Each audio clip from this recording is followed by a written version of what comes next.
Cuando hablamos de la motivación defensiva como una de estas rutas que nos puede llevar a cometer el error fundamental de atribuciones, nos referimos a un impulso que nos lleva a defendernos, a defender algo, que en particular a defender una creencia que todos, hasta la persona que menos se lo imagina, tiene y que nos permite funcionar y que se conoce como la creencia en un mundo justo. Cuando llego siempre a esta parte del capítulo, algunos me miran con duda, como diciendo, pero ¿quién le habrá dicho a la profesora que yo creo que el mundo es justo? Todos sabemos que el mundo no es justo. Lo que sucede es que aquí la frase creencia en un mundo justo no se refiere a justicia a nivel universal para los niños, para los pueblos, se refiere a justicia a nivel individual para uno. Y lo que sí sabemos es que si usted pensara todo lo que le puede suceder al levantarse de la cama, que pudiera impedir que el plan normal y cotidiano que usted tiene para el día saliera bien, usted no se levantaría de la cama. Si por otro lado usted pensara todo lo que le puede pasar si se queda en la cama, que te puedes ahogar con tu propia saliva, te puedes morir y nadie enterarse hasta que llegan tus compañeros de hospedaje por la noche, pues tampoco te quedarías en la cama. En otras palabras, nosotros funcionamos diariamente bajo una premisa sin darnos cuenta de que si hacemos lo que se nos ha dicho que debemos hacer, obtendremos el resultado que se nos ha dicho que deberemos obtener. Que si salimos del hospedaje hacia la universidad, vamos a llegar a la universidad. Que si tomamos nuestra clase, vamos a pasar nuestra clase. Que si estudiamos, vamos a salir bien en la clase. Que si vamos a trabajar, nos van a pagar. Que si estamos por la ruta que debemos ir, vamos a llegar a donde pensamos que íbamos a llegar. A eso nada más es que se limita esta noción individual de que el mundo es justo, de que si sales en dirección a un lugar y vas por donde debías ir, vas a llegar a ese sitio. ¿Qué pasa? Que nosotros sin esa noción perdemos la calma y no podemos funcionar. Y se ha encontrado que nosotros somos bien dados a defender con garras esa creencia en un mundo justo, de nuevo, justo para mi cotidianidad, porque si no, los niveles de ansiedad serían muy altos y no podríamos funcionar. Y eso es la motivación defensiva a la cual nos referimos, la motivación a defender nuestra creencia en un mundo justo. Y eso nos lleva a cometer el error fundamental de atribuciones en su manifestación más cruel, que es la de culpar a la víctima. ¿Por qué? Porque entonces, si vemos que a alguien le sucede algo muy triste, muy terrible, ¿qué es lo que por lo general solemos hacer? Pues lo que solemos hacer es pensar que algo hizo esa persona que le hizo vulnerable o responsable de lo que le sucedió. Por ejemplo, cuando la gente escucha, y esto es inventado, ¿ok? Es inventado. Si la gente escucha que violaron a una chica que iba caminando entre el Coliseo Mangual y Mayagüez Terras en dirección a las casitas de Mayagüez Terras a las 8:30 de la noche, que dos individuos la asaltaron y la llevaron a los matorrales y le hicieron daño. ¿Cuál es la primera pregunta que usted va a escuchar, por absurda que sea? ¿Qué hacía esa muchacha caminando sola por ahí a esa hora? Señores, pero es las 8 de la noche. Hay luces. Es totalmente normal salir de una universidad a las 8 de la noche a un área de hospedaje que está iluminada y es aledaña. De hecho, en la mayoría de las universidades se sale de la universidad al hospedaje a las 2 y a las 3 de la mañana. Pero fíjate que a quién se está dirigiendo la responsabilidad por ese acto, a la víctima. ¿Por qué? Porque si yo acepto que eso le puede pasar a cualquier persona que se pone en peligro, mi creencia en un mundo justo.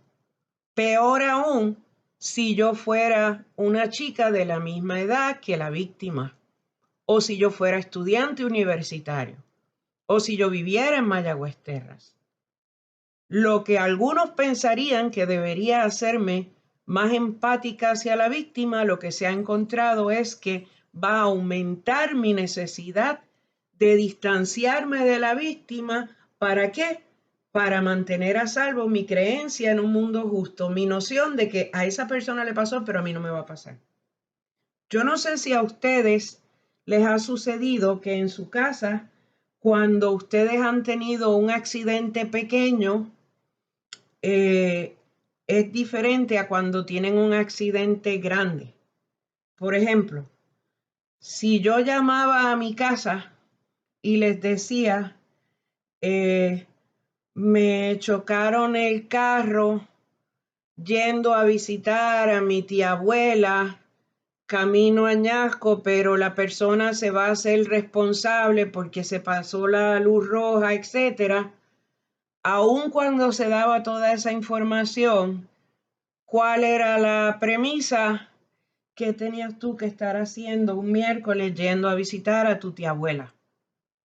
¿Ok? ¿Por qué? Porque para tener tranquilidad se tiene que pensar que eso le pasó a esa persona porque estaba en esa luz ese día. Si yo no voy a esa luz ese día, no me va a pasar eso a mí. Bien, voy a decirles entonces qué cosas acrecientan nuestra motivación defensiva. Este concepto de la motivación defensiva que nos hace cometer el error fundamental de atribuciones que se llama, en este caso, blaming the victim o culpar a la víctima. Casi, si Freud estuviera cogiendo la clase de psicología social, Freud nos diría, ¿ves por qué yo te digo que los seres humanos son malos? Esto es una broma, pero sí nos lleva a pensar que no somos tan buenos como que a veces queremos pensar. Fíjense que las variables que se han encontrado que están asociadas, que correlacionan con una mayor probabilidad, con un aumento en culpar a la víctima, son precisamente las que debían ir a la inversa. Mientras más graves las consecuencias para la víctima, mayor la probabilidad de que culpemos a la víctima de lo que le ocurrió. Mientras más nos impresionemos con lo que le haya pasado a la víctima, mientras más nos parezcamos demográficamente a la víctima, mientras más vulnerable nos sintamos de que nos pudiese llegar a suceder lo que le pasó a la víctima. Les voy a dar un ejemplo adicional. Cuando estábamos a mediados de las labores de prevención, llegando al año 2005, de las labores de prevención de SIDA, de contagio de VIH, entonces se entró a trabajar fuertemente en contra del estigma o prejuicio hacia las personas que se contagiaban con VIH. ¿Cuál fue una de las primeras cosas que a algunas personas se les ocurría?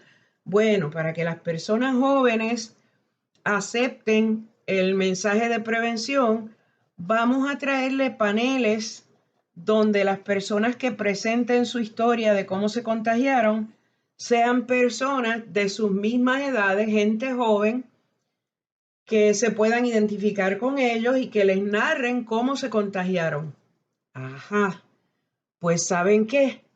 Los resultados fueron que sí les escuchaban los universitarios de las mismas edades, sí adquirían la información sobre el contagio, pero cuando se medía la vulnerabilidad, o sea, si ahora las personas se sentían que debían tomar más en serio la prevención del VIH, si aumentaba su predisposición a utilizar métodos de prevención de contagio, se encontraba que o no aumentaba o disminuía y se sentían ahora menos vulnerables a contagiarse de VIH.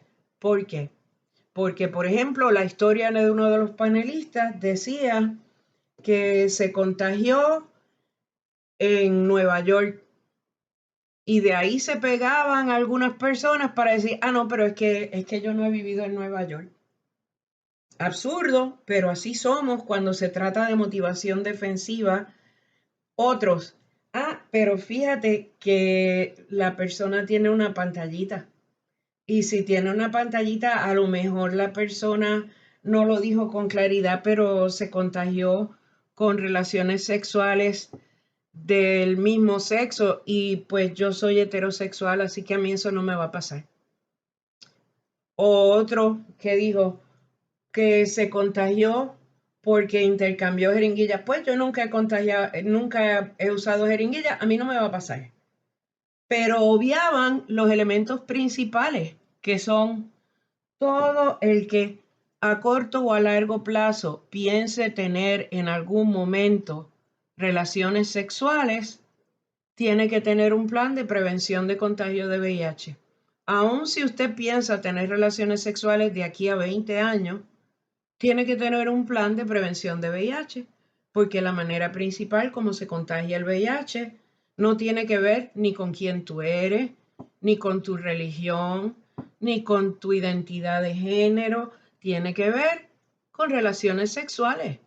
Y las relaciones sexuales sin protección, sin conocer a corto plazo cuál es el estado de seropositividad en torno al VIH, de las personas que vayan a tener relaciones sexuales.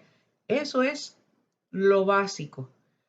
La realidad, para ponerlo todavía más crudo, todos sus papás, todos nuestros papás, tuvieron conducta de alto riesgo de contagio a VIH, porque si no, no hubiéramos nacido ninguno de nosotros.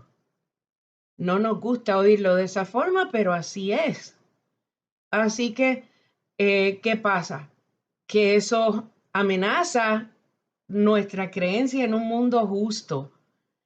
Y es más fácil decir, eso le da a aquellos porque tienen alguna cosa que yo no tengo, por lo tanto yo no me tengo que preocupar. Y entonces a aquel le dio porque usa droga, al otro le dio porque es gay, al otro le dio porque es pareja de alguien que usa droga, pero a mí no me va a dar, cuando en realidad todo el que se vaya a reproducir o todo el que vaya a tener relaciones sexuales va a incurrir en conducta de riesgo ahora, más tarde o mucho más tarde. Así que quería que reflexionaran sobre esto. Cuando comienzan las campañas publicitarias que las tuvieron que eliminar en relación a prevención del VIH, violaban todo esto, estos 4 puntos.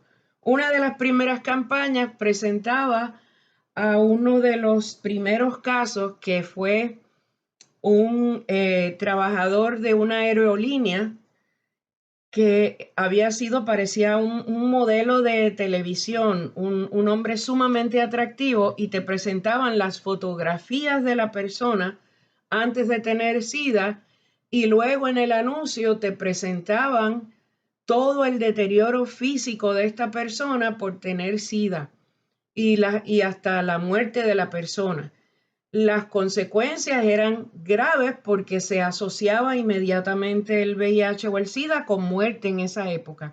Los tratamientos que existían no se veían como algo que pudiera permitir cronicidad, que pudiera permitir que se viviera con el VIH-Sida como pueden vivir con el VIH-Sida las personas que tienen dinero y acceso a tratamientos que son bien costosos ahora mismo, pero que pueden darle la posibilidad de vivir muchos años, de nuevo, a las personas que tienen acceso a tratamientos costosos.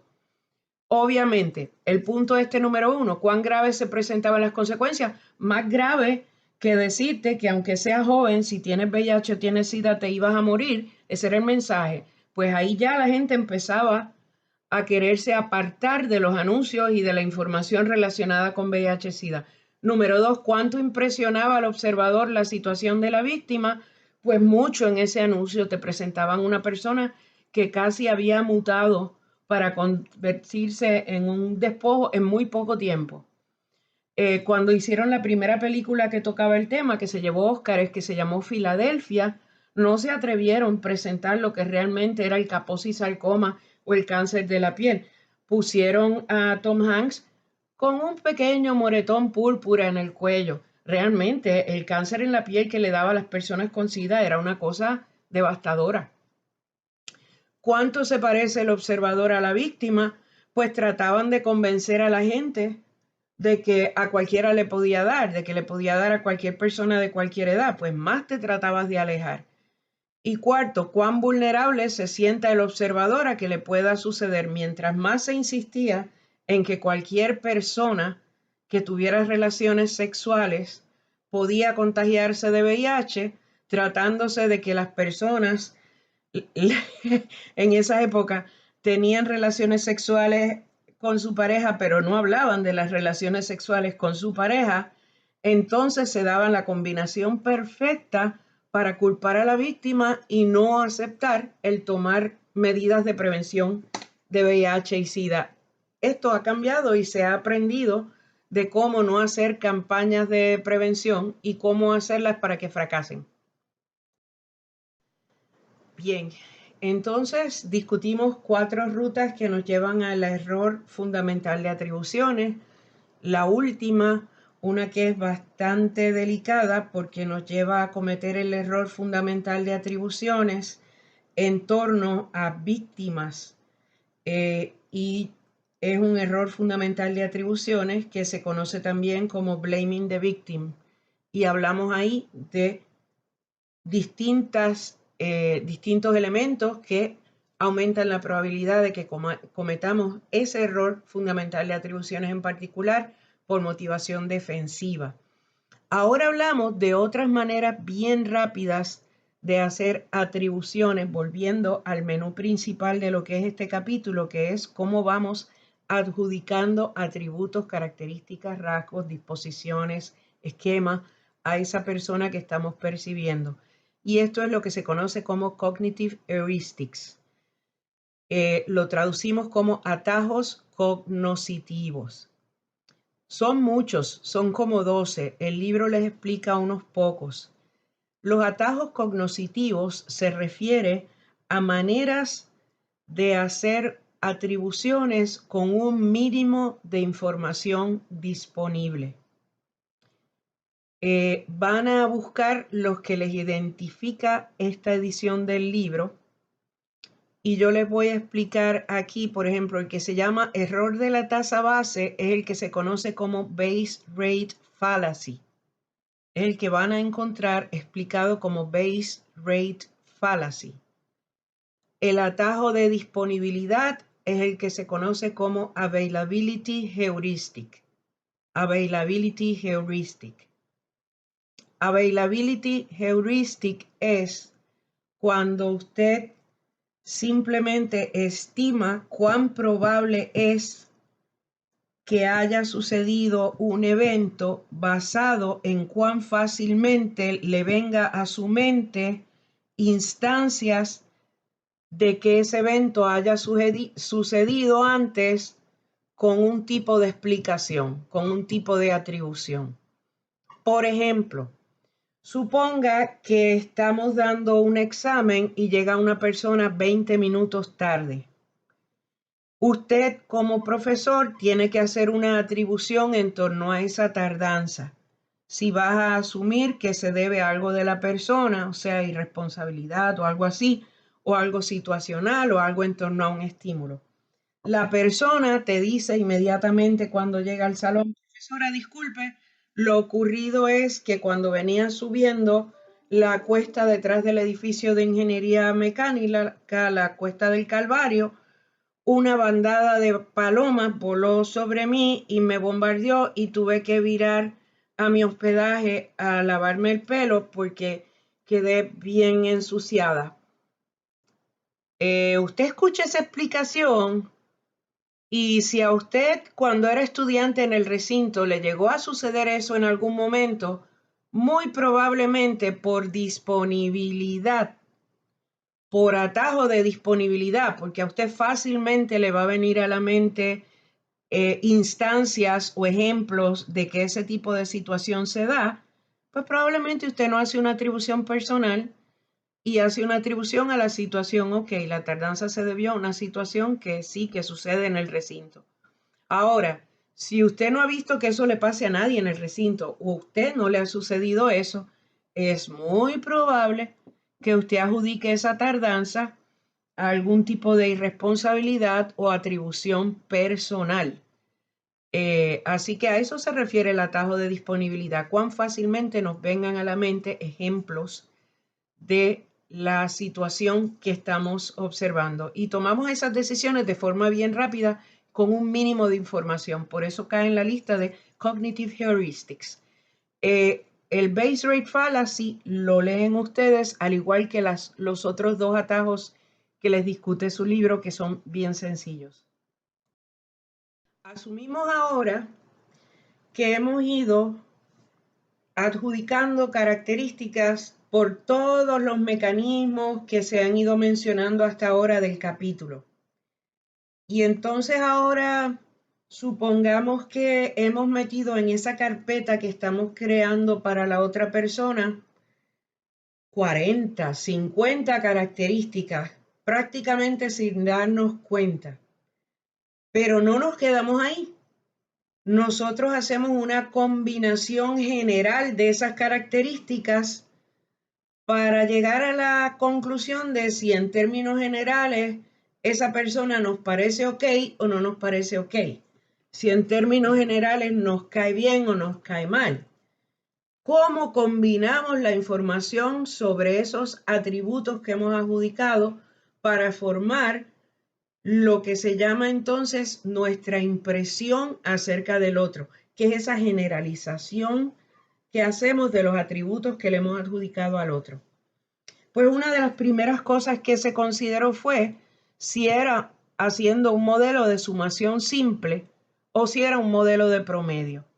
¿Qué sería hacer un modelo de sumación simple? Pues un modelo de sumación simple sería mirar cuántas cosas positivas y cuántas cosas negativas le has adjudicado al otro, y si le has adjudicado más cosas positivas que cosas negativas, pues entonces tu impresión debería ser más positiva que negativa. Sin embargo, hacen investigaciones que muestran que no funcionamos con un modelo de sumación simple, sino con un modelo de promedio. Y voy a mostrarles el ejemplo en el próximo slide y volveremos otra vez a este que estamos viendo. Les he preparado aquí un ejemplo transferido en versión de lo que vendría a ser en español del experimento que se hace para esto. Usted tiene 4 grupos experimentales en un diseño experimental. Cada grupo va a leer una serie de descripciones de diferentes personas y luego que lee las descripciones se le pide que haga un resumen y que asigne una puntuación en términos de cuán favorable o cuán desfavorable le parece la persona que ha sido descrita. Todas las descripciones que cada persona en cada uno de los 4 grupos va a leer son exactamente iguales, excepto la que es la variable independiente, que es la descripción que van a tener los 4 grupos diferentes, que es la descripción de Carlos. Te van a dar el lugar donde nació, lo que estudió, todo va a ser igual, excepto una línea. Y en esa línea, la descripción de Carlos en cada grupo va a variar. Van a utilizar adjetivos previamente pesados dentro de una lista de sobre 500 adjetivos, donde se ha determinado qué adjetivos esa población estudiantil considera altamente positivos, moderadamente positivos, altamente negativos o moderadamente negativos. De entre esos se ha seleccionado los que se van a usar en el experimento. La línea que varía en la biografía de Carlos que se les da a leer al grupo A dice: personas que conocen a Carlos lo describen como maduro, íntegro, callado e introvertido. Esa combinación se ha formado con dos adjetivos previamente medidos como altamente positivos y dos moderadamente positivos. Grupo B, en la descripción de Carlos, la única diferencia va a ser personas que conocen a Carlos previamente lo han descrito como una persona madura e íntegra.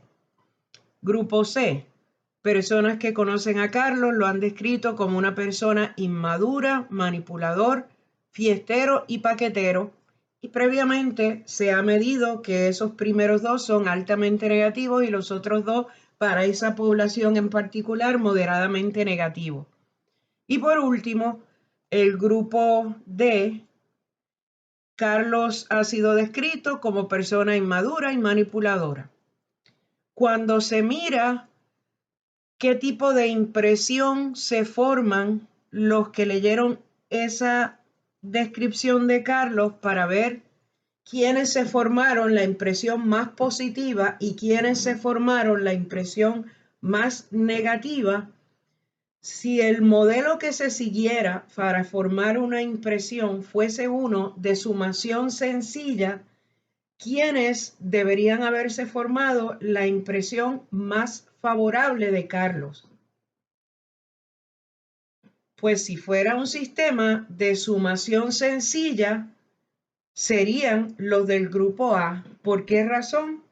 Porque esos escucharon 4 cosas favorables de Carlos: maduro, íntegro, callado e introvertido.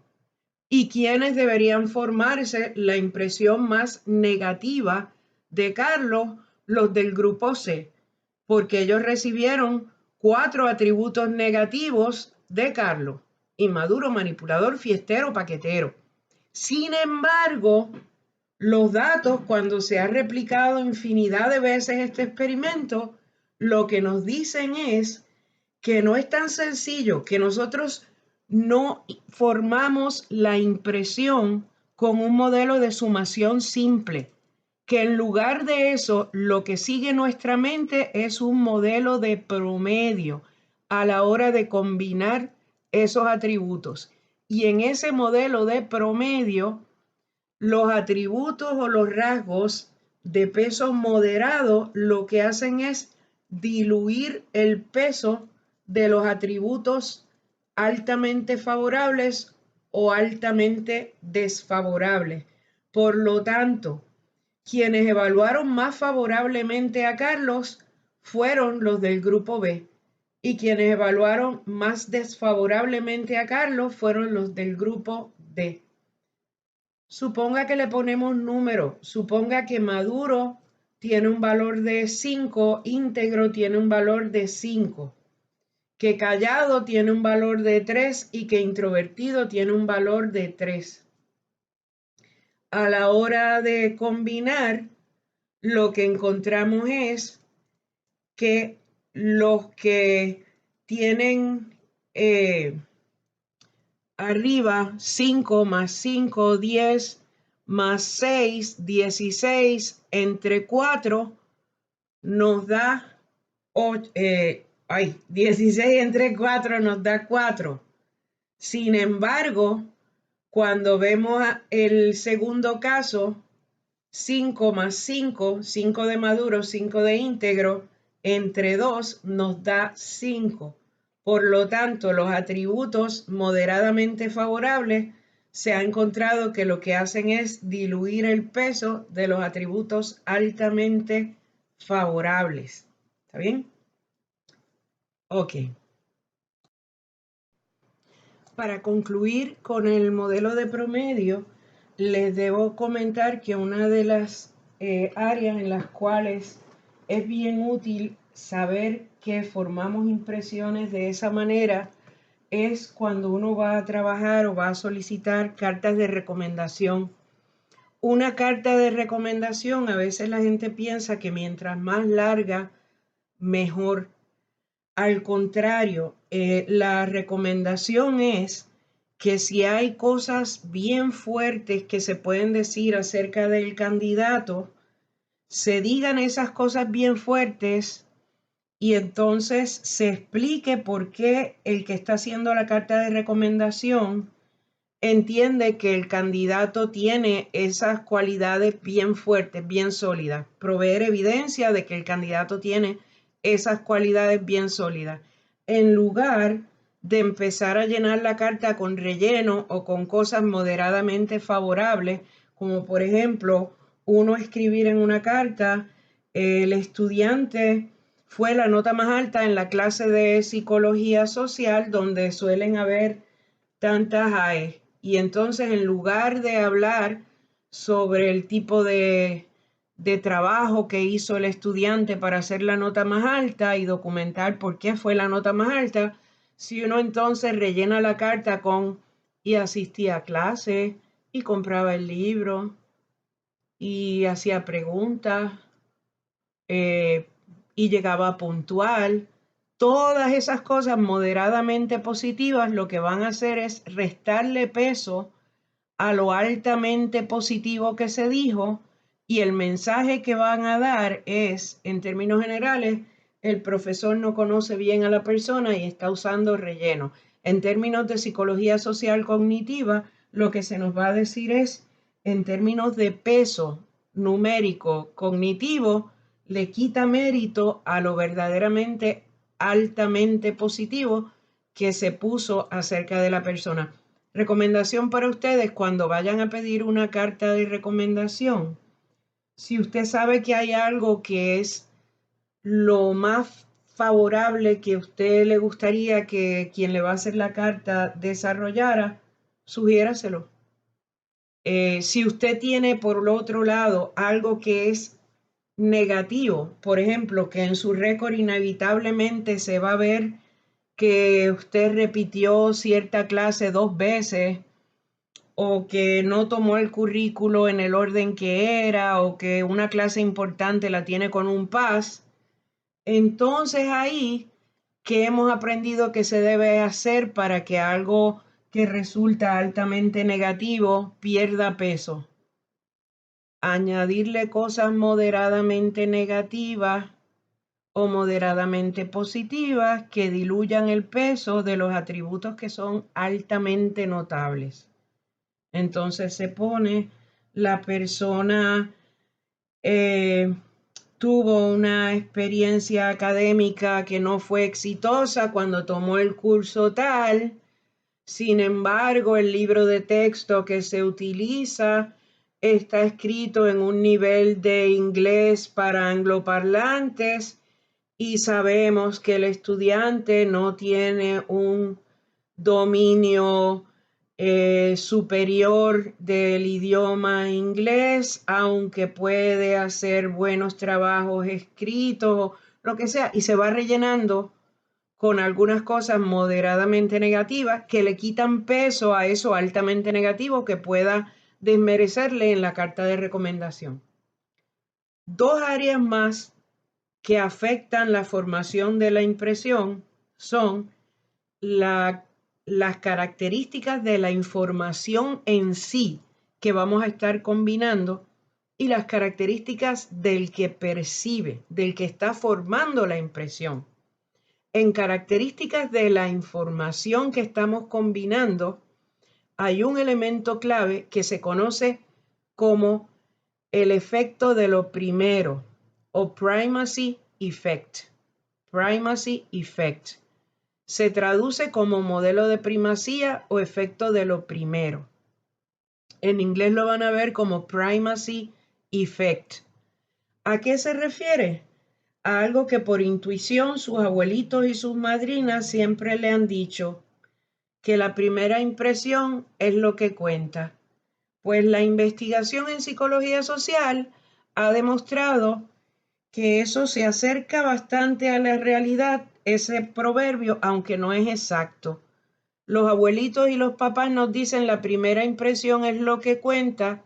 No es exacto, ¿por qué? Porque no es lo único que cuenta, pero sí la investigación nos ha dicho que cuenta más. El modelo de primacía nos dice que los primeros atributos que hacemos acerca de la otra persona, los primeros que aceptamos, tienen más peso, porque los va a usar nuestra mente sin que nos los propongamos para interpretar los atributos subsiguientes. Múltiples experimentos han evaluado esto, donde te ponen descripciones de personas y a un grupo le dan la biografía completa, por ejemplo, de Dan, y entonces nació en tal sitio, bla, bla, bla. Viene entonces que la única diferencia entre la descripción que lee un grupo y la que lee el otro va a ser una línea, donde dice, aquellos que conocen a Dan lo consideran amable, callado, trabajador y estricto, porque previamente han encontrado que amable es considerado altamente positivo y estricto en esa población en particular es considerado altamente negativo.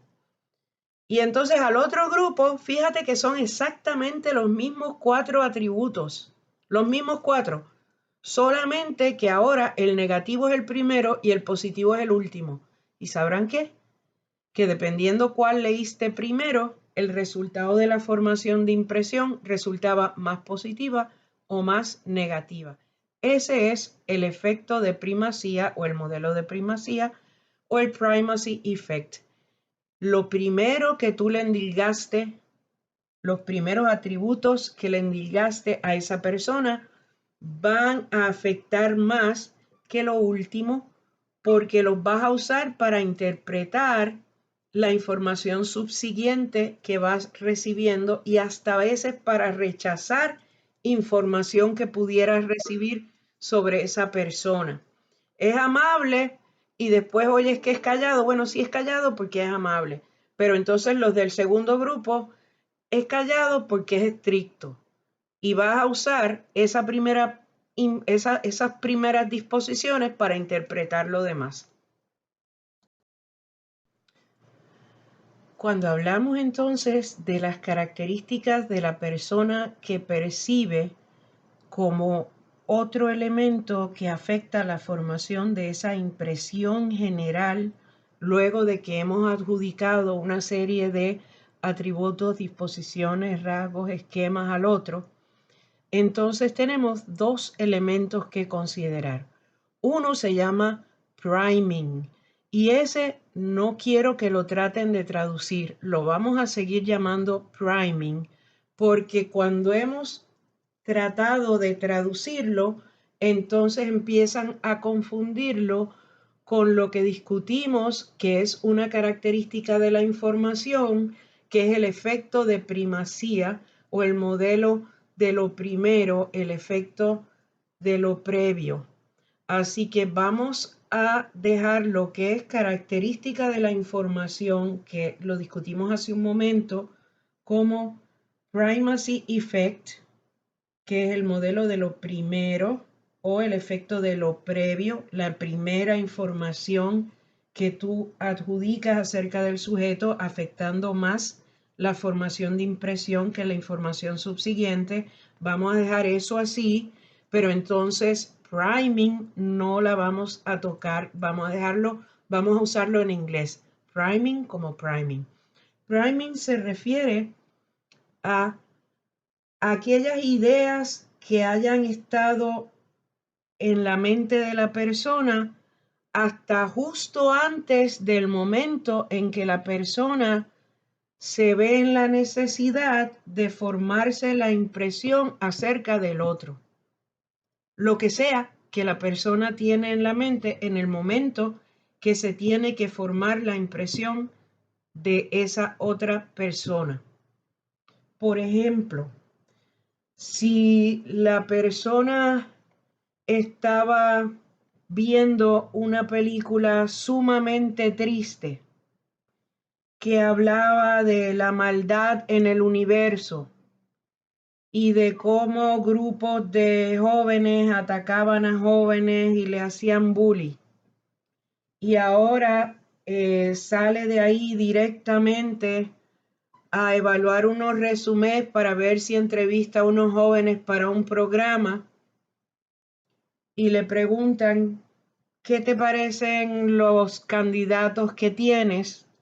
Muy probablemente todavía en su mente están dando vueltas esas imágenes de jóvenes mezquinos que vio en la película, y lo que se esperaría es que por el efecto de priming su formación de impresiones sea más negativa. De hecho, eso es tan importante que actualmente en experimentos en psicología social se trata hasta de controlar lo último que la persona haya estado pensando antes de empezar el experimento. Yo trabajé con un psicólogo social que sabe mucho, que se llama Gregory Herrick. Le dieron el premio de la APA como psicólogo social hace unos años. Y él, antes de hacer sus experimentos, siempre utilizaba un tema de priming, o sea, trataba hasta de tener a todo el mundo que hubieran pensado una misma bobería, para que entonces lo que la gente trae en su mente de la casa, de las presiones, de las tareas diarias, pues no afecte la manera como ejecuten en el experimento, en las otras tareas que tienen que hacer.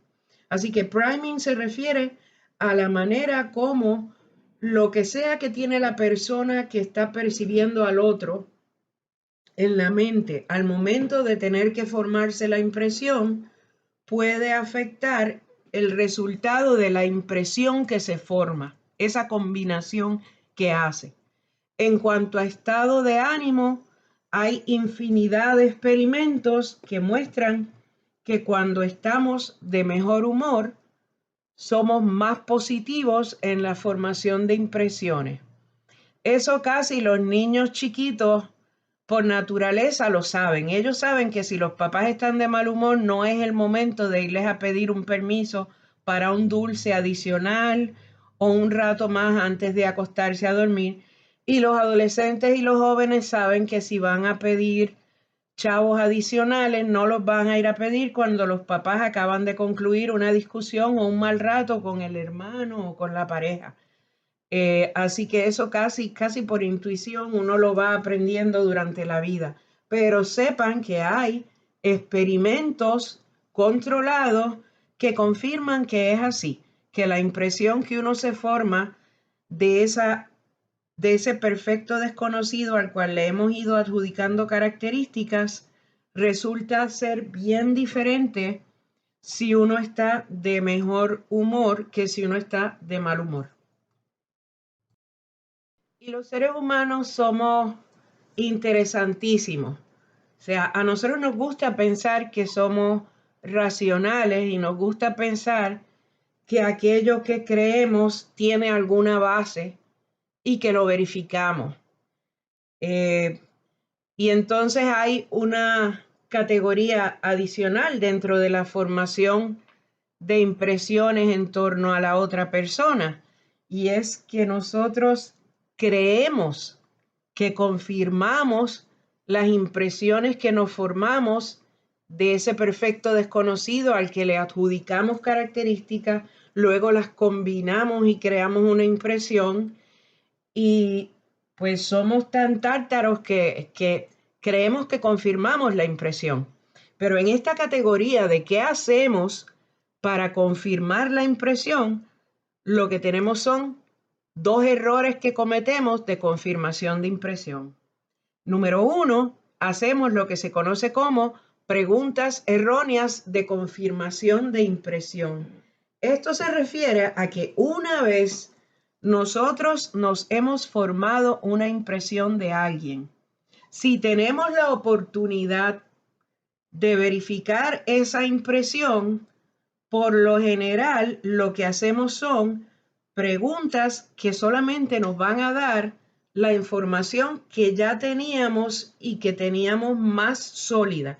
Por ejemplo, Suponga que usted coge clase de psicología social y ha visto llegar con uniforme de atleta del colegio a uno de sus compañeros o compañeras.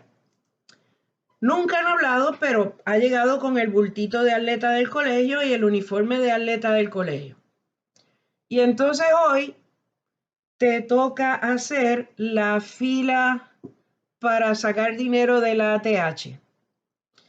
La impresión que tienes de ese compañero o compañera es que es deportista y que es estudiante universitario deportista. Hoy estás en la fila de ATH aburrido, la persona te queda cerca en la fila, adivina qué pregunta tú le haces. ¿Tú estás en algún equipo del colegio? Pregunta errónea de confirmación de impresión. Es un ejemplo y ustedes pensarán que no, pero eso es lo que hacemos constantemente. Nosotros usamos como pala para hacer una excavación y conseguir información nueva, la información que ya tenemos y que prácticamente no va a ser refutada.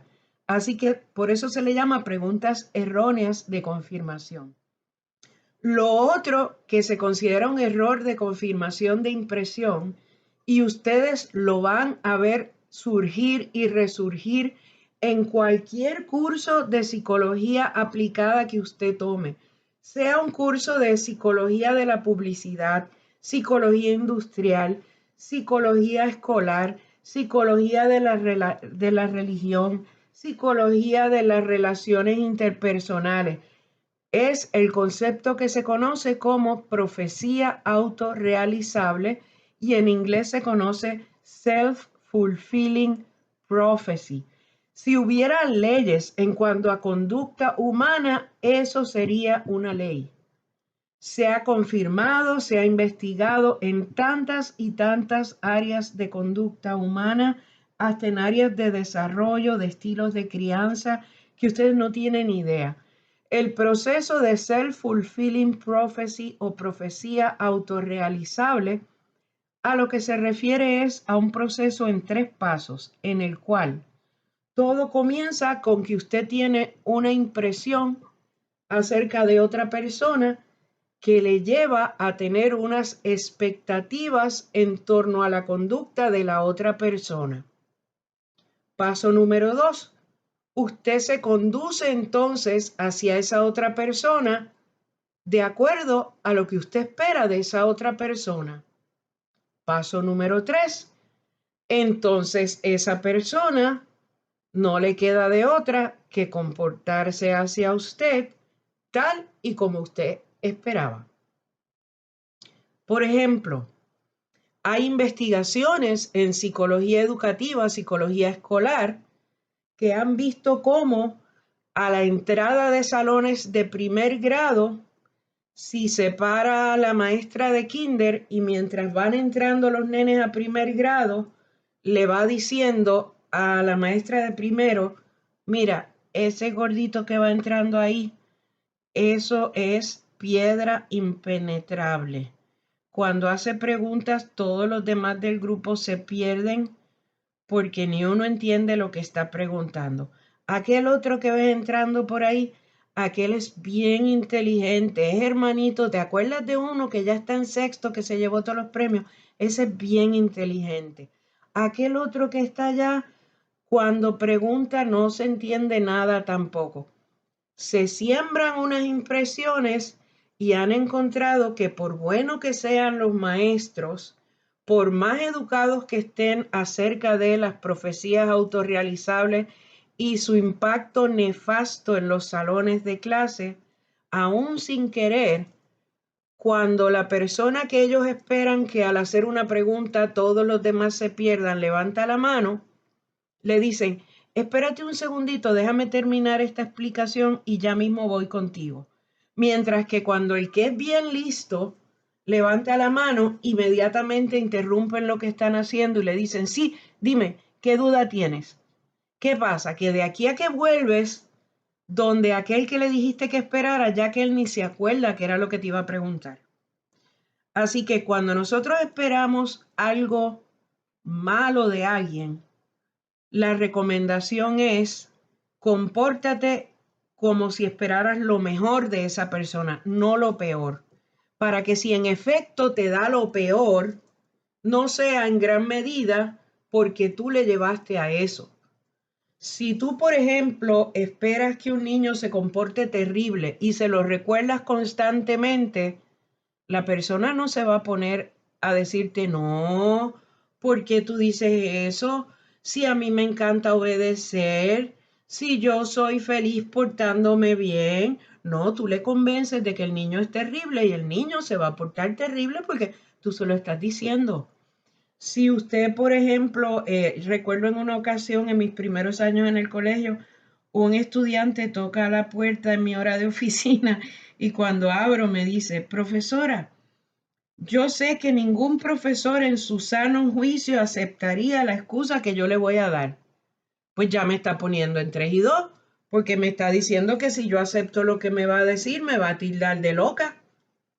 Pues fíjate cómo lo que tú esperas de otra persona afecta tu conducta hacia esa otra persona y puede muchas veces llevar a la otra persona a comportarse como tú esperabas y no querías que se comportara. En los ambientes del trabajo pasa constantemente. Si tú te pones a escuchar rumores y te dicen, los de aquel equipo te detestan, te quieren serruchar el palo, quieren que a ti te despidan, que pongan a otra persona, tú le prestas atención a eso por ecuánime que tú quieras ser, por objetivo que te quieras mantener. Cuando te toque repartir presupuesto, uno es humano y tú vas a decir, contra ellos no necesitan tantos chavos. Y entonces, si de verdad no eran tus enemigos, al tú empezar sin darte casi cuenta a tratarlos diferente, vas a terminar convirtiéndolos en tus enemigos. Así que cuando uno espera de alguien lo peor, debe comportarse como si esperara lo mejor, para que si en efecto te dan lo peor, no sea por profecía autorrealizable, porque como tú lo esperabas, te comportaste hacia ellos de esa manera y los llevaste a responderte de esa forma. Espero que lo hayan entendido porque el self-fulfilling prophecy les va a salir en cualquier clase relacionada con conducta normal que usted tome. Bien, aquí voy de nuevo tratándoles de resumir de manera sencilla el esquema de lo que ha sido este capítulo. Percibimos a una persona que no conocíamos. Vamos a tener unos elementos básicos que nos dan información de esa persona. Lo que representa su imagen como tal, la persona, todas las categorías sociales en las cuales le ubicamos, los estereotipos que tenemos de esas categorías sociales, la situación, si la persona sigue o no sigue el patrón esperado para esa conducta, la conducta, cómo la dividimos, su conducta no verbal, elementos culturales relacionados con su conducta no verbal, sus verbalizaciones, si creemos que está mintiendo, que no está mintiendo.